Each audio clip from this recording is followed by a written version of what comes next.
Hi, everybody. Thanks for coming upstairs. Okay. Martha's got to stay very handy because she knows everything. So we're just, and again, this is to be distributed to everyone, as extraordinary ministers of Holy Communion, so that we all have it in writing.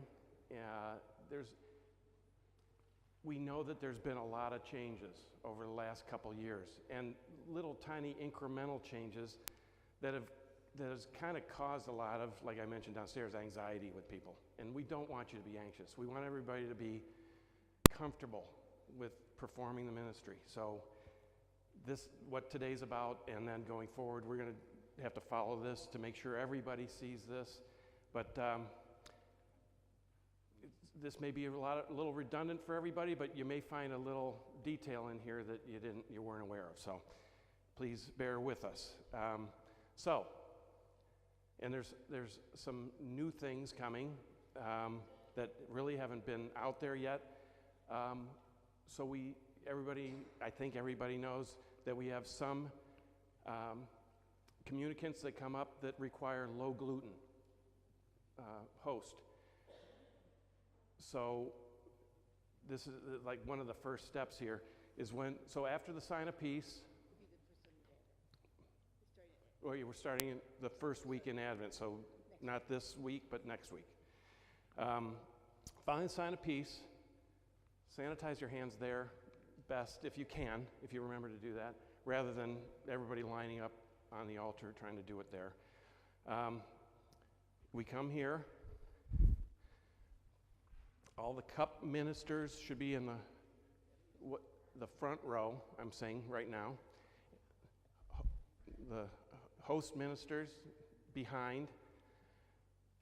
The cup coordinator, again, whether there's a deacon or not, should be in this first position and the first one to lead us up. The change here is for low gluten recipients. They're going to be asked to come here first. The whole purpose of this is to eliminate or reduce greatly any cross-contamination. That's all. I mean, the point of low gluten is so you don't have gluten.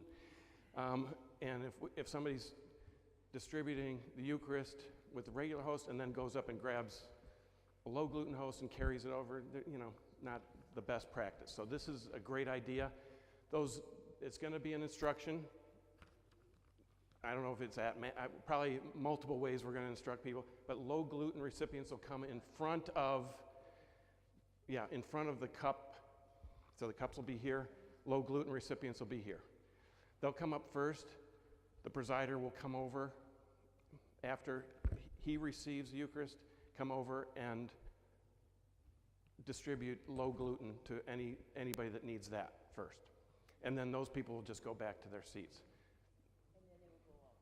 Yeah, and then we go up. Question? One.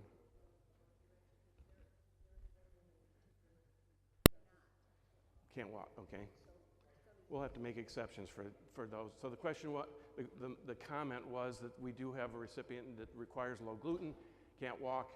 I guess we will figure that out. We'll have a minister that, maybe the two ministers that go back will take that patent that still would have one low gluten host left in it and distribute that to the person that requires that. Does that make sense? Okay. Can't hear me?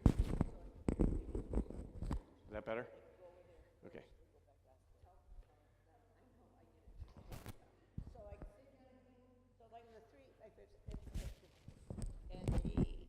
At the 5 p.m., 9:30, 11:30, if that person's there, the 3Bs and 3C who go back should go over that person first, then go back.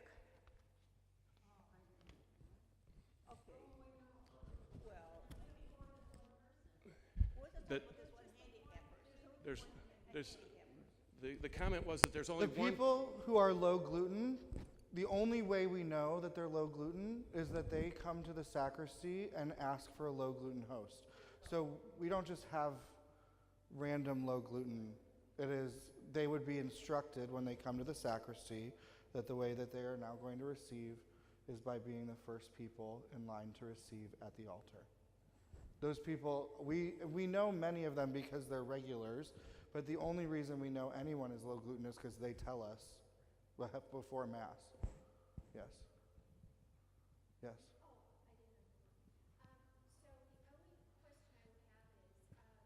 We're not changing your procedure. Yeah.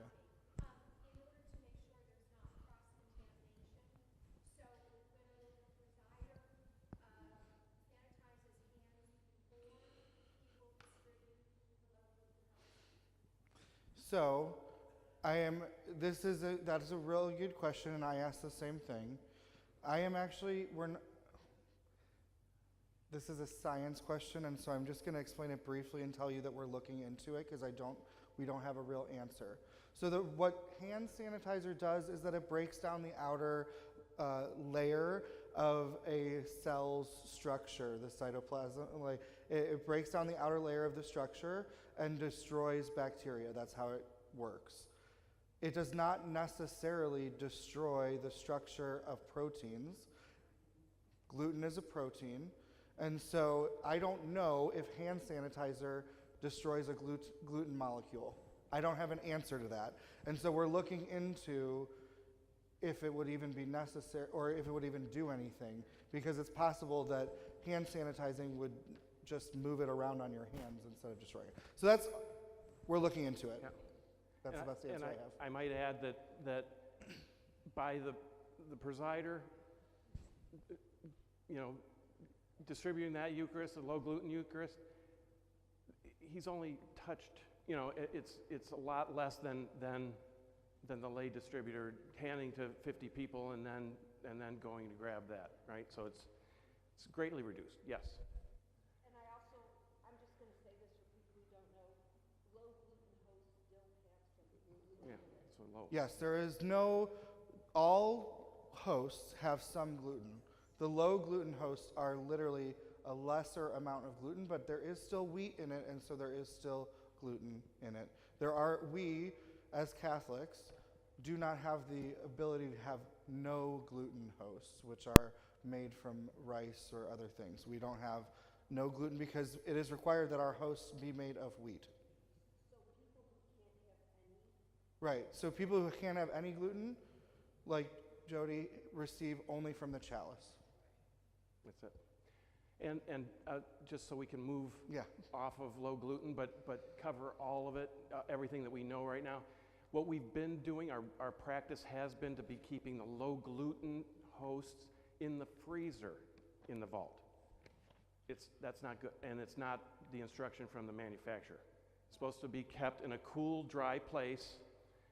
So we're going to move it to the refrigerator, or no, not even, just have it out. Because the vault, in the vault, because there's no reason it should be. When they're in the freezer, they end up, if anybody's gone in to get them from the freezer, they stick together and then they start to fall apart, and it's not good. So we're following the manufacturer's recommendations, and they will be in the vault in a container marked. Same container. Yeah. Just next to the fridge instead of inside of it. Good. It will be labeled. Okay. Low gluten. Check. All right. Yes. Okay. After the low gluten has received, they move aside. We go up. The presider will come around and distribute communion, followed by either the cup coordinator or the deacon, and with the cup, the precious blood. The presider or deacon possibly will dispense, hand you your vessel. Never ever are we supposed to take anything from the altar. So just FYI on that. In addition to that, you should never place anything on the altar either. And that includes returning your hosts to the larger host vessel. Please do not dump your hosts in and then walk away from the altar. Please wait there for priest or deacon to receive those from you. Okay, that's good. So just wait. Yeah. And don't put it in somebody else's bowl unless somebody's run out of and need more. You take it by hand and transfer it to your bowl and go back to your spot. What about when we bring up the trays of cups and the coordinators are transferring cups to the altar? So that is part of your role as someone who is setting the altar. Okay.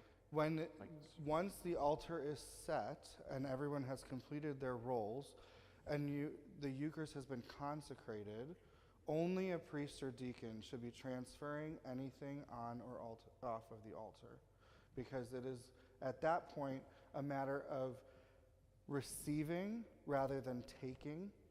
And so we don't, a priest or deacon then in persona Christi, in the person of Jesus, gives you and you receive, right? Instead of you going to the altar and taking. It's a different gesture. Yeah. Does that help? Thank you. That's exactly perfect, and that should be completely understandable to everybody. So we get our vessels. We wait for the presider to move first to his spot, usually right there on the center aisle, and then we all please know where you're going. That's probably 1A is check the map and know what position you're in. Yeah. Yeah, and I'll do that real quick. Yes, Anne?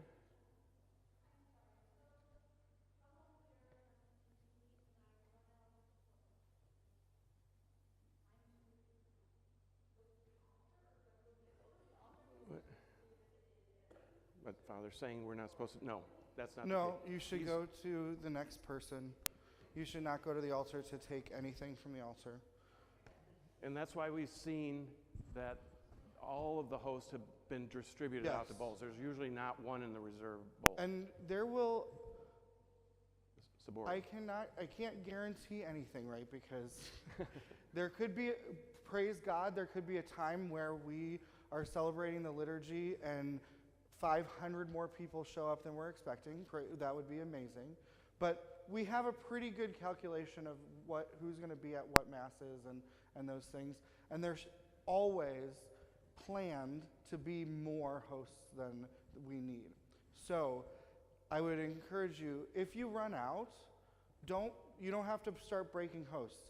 The problem is, I don't know which bowl is going to which location. Someone else probably has a full bowl and they are waiting to hand that over to you. So if someone is waiting at the altar with a full bowl because they're not supposed to be returning their hosts to the larger vessel, right? Then they can just simply hand it to you when your bowl runs out. If there's no one standing there waiting, then I would encourage you to go to the next closest minister and see if they have more.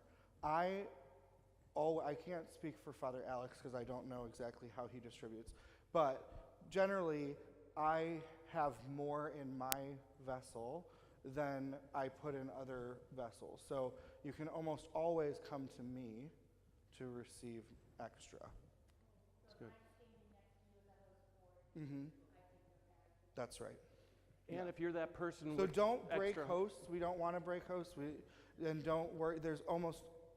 I can't imagine that we would have a problem. Never break the host. That's what I'm encouraging you not to break the host, yes. There is most likely someone else has hosts, and I just didn't calculate the number that went into your vessel correctly. But that doesn't mean that there aren't hosts somewhere else. Mm-hmm.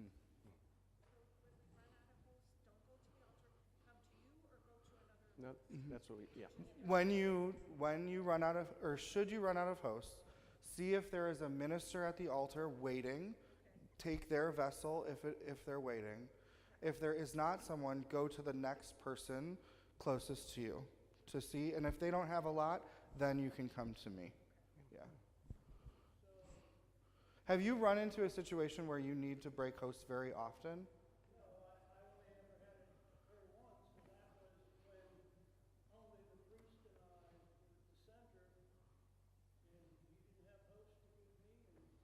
And that should have been corrected now. We not going to go down this rabbit hole with sacristans, but we have sacristans now that meet with the ushers. The ushers do a count during the homily.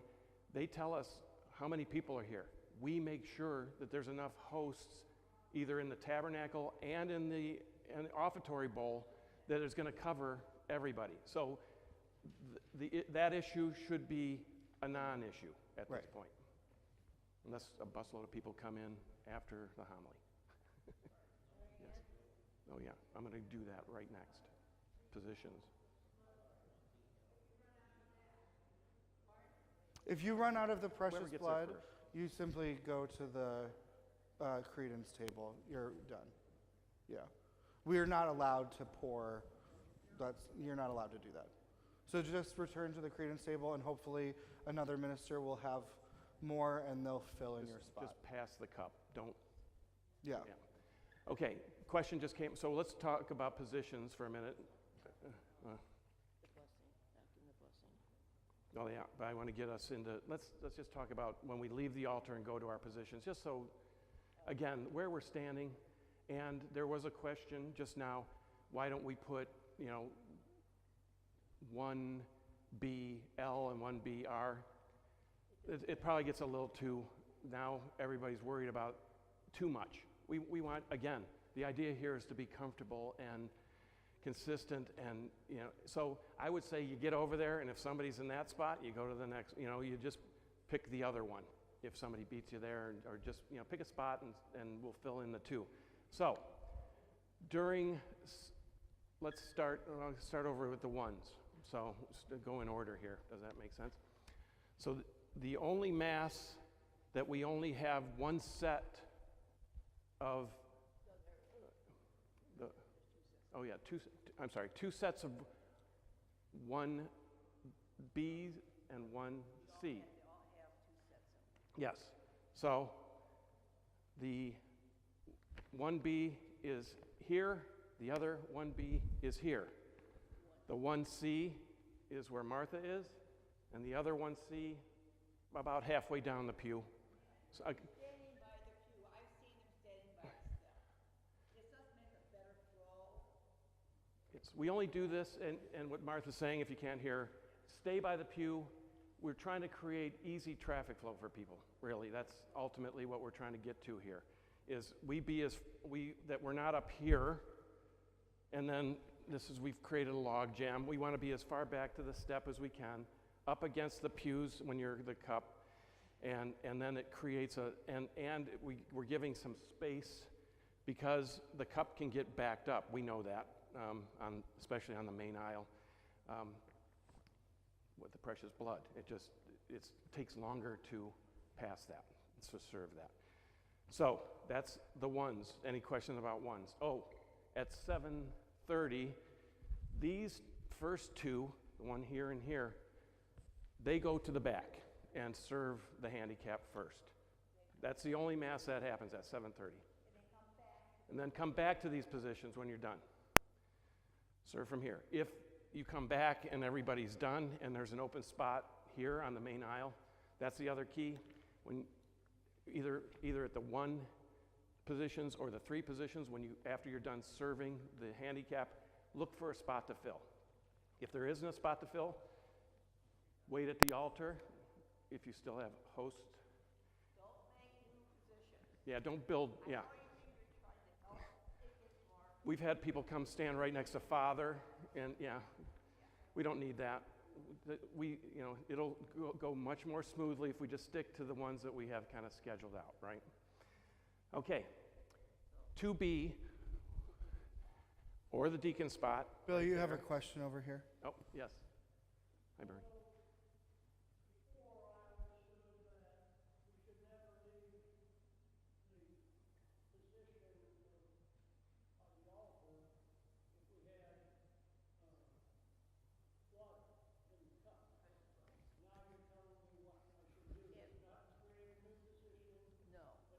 Well, find, so we have the 4 positions that we don't usually schedule unless it's.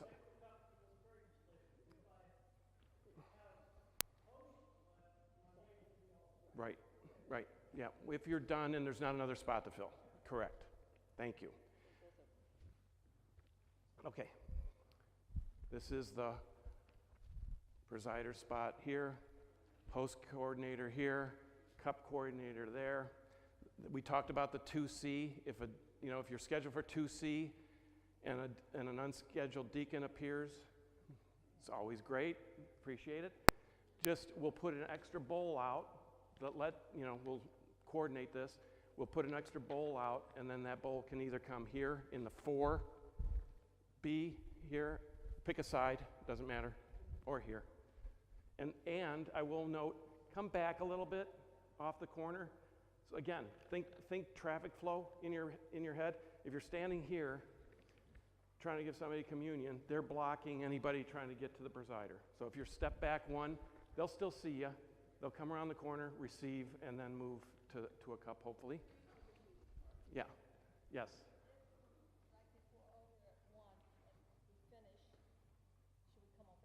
Yeah. If these 4 positions, what I'm talking about, the 4, which we don't normally schedule, those scheduled for Christmas and other holidays. But yeah, here.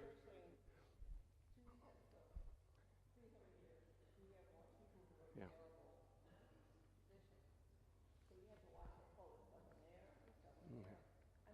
So you got the 4s, 4Bs here, and then 4Cs, one here, and on the other side. Now the 3s. This is where we've shifted things over the years a little bit. Yeah. I will say, just mentioning while we're at it, talking about the host coordinator and the cup coordinator, just know they usually will remember. I forgot last week. I was host coordinator and forgot to come over to the choir, and somebody covered for me, so thank you. That's the other thing. We're all a team. And I talked to Mary Von Carlowitz about this. It's like if anybody's ever been in a band and somebody makes a mistake, you're not supposed to go, like, what are you doing? We cover it. We cover for each other, cover a spot. If somebody grabs the wrong vessel and you end up with a cup and you were supposed to be a bowl or whatever, look around, figure out where the empty spot is, and then go there. We don't want to be looking like we're having some sort of fire drill up there. So, okay. Yes, let's talk about, so the 3B and Cs, there's always, again, 2 and 2. At 5 o'clock Saturday and 9:30 and 11:30, the 2 that are, okay. Ones that are staying. Not going back. The 3B needs to stand. Stand right here facing the servers. Face the servers. The servers will come to you. That's the way they're supposed to. Servers will come here, and the cup, the 3C will be here. Server will go to receive the blood, or the body of Christ, the precious blood of Christ, and then go back to their position. Then rotate 180 to serve your section. The other 2 ministers are going to the back, and we've talked about that. When they're done, they come back up and fill their position if we're still serving this section. Yeah, this is the tight one.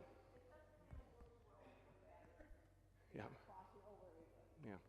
So this one can sort of be on the corner because that other minister's got space. There's a little room to get around here. But the cup here on this corner. Again, just trying to create a smooth flow is the idea. Let's see. Yes? Which position, which minister serves the choir? The The 2 coordinators, host coordinator, cup coordinator. Okay, because I find that almost all the time somebody else, if I'm a coordinator. Well, And so if you're done your position, don't hurry over there unless, if you're not a coordinator, okay. right, so coordinators are to serve the choir. If you see that for whatever reason they forgot, like I did last week, have their back.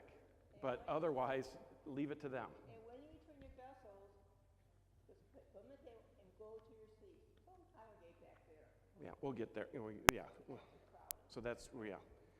So let's go through here. Yes, a couple questions. Yeah.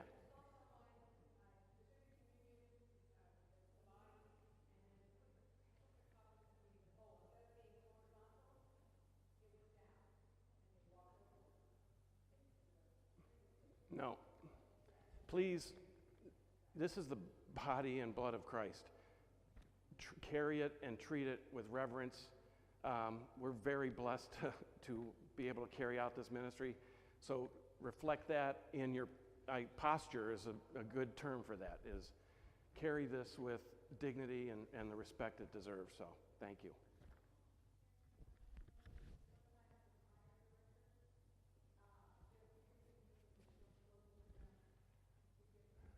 Kevin oftentimes, it depends on the mat. I mean, he's Kevin oftentimes receives received at the communion. first mass that he has. Yeah, usually and does, does not but receive at the following masses.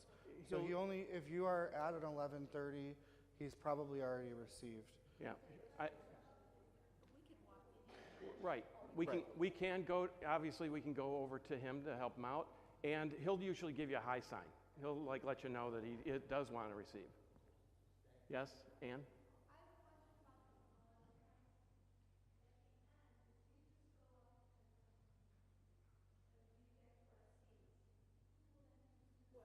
We're going to get there in 1 second. But that's a very good question. But that is different too. That's changing. So just an FYI, we're not. One more question. Oh yeah.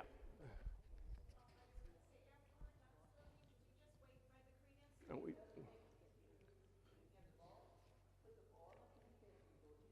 yeah. Try not to congregate back here. We don't want a big crowd. If you can get back, if you're sitting right here where Mary Jo is, and we're still serving the choir, obviously, she's not going to cut in line. But yeah, try to wait a second and get back. But get back to your seat as quickly as possible. We're going to talk about that in 1 second. Yeah.